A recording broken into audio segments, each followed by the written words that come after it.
नमस्कार दर्शक बंधु आम जीवन में प्रत्येक मनुष्य किसी ना किसी समस्या निश्चय देखा जाए। तो आम कहीं आम जीवन में नाना समस्यार सम्मुखीन हूँ से विषय में मुझे एक मोटिवेशनल वीडियो नेकी आसीअछि। तेबे चलंतु वीडियोटी को आरंभ करिबा। शीत निद्रार अवसान घटाई प्राणीटीए निजकू परिवर्तित जलवायु रे खाप खुआइबा पाई कष्ट स्वीकार करे।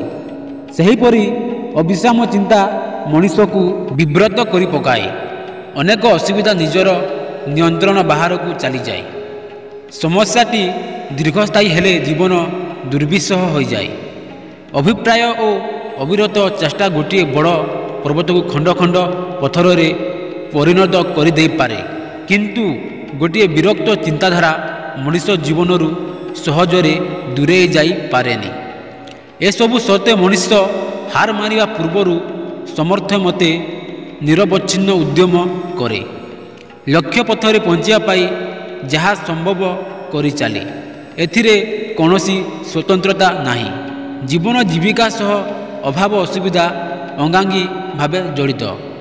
उपस्थापित दर्शन तत्व मु जीवन केतोटी अनुभूत जरिया समस्यार सरल समाधान पाई केते गुड़िए पदक्षेप आपण को कहूअछि। जीवनर सबुठारु कठिन समस्या होची निजकू चिन्हि पारिबा। द्वितीय पोकटी को जोर रे मुठाई पकाइले से जेपरी कामुडी पारे नाही, सेहीपरि समस्याटी को हाथ मुठारे भीतर को नहीं आसिले ताहा तुमको विचलित करि पारिबो नाही। तृतीय मनुष्य दैनंदिन जीवन में जो सबू समस्यार सम्मुखीन सेथिरे सकारात्मक संभावना मान रही थाए।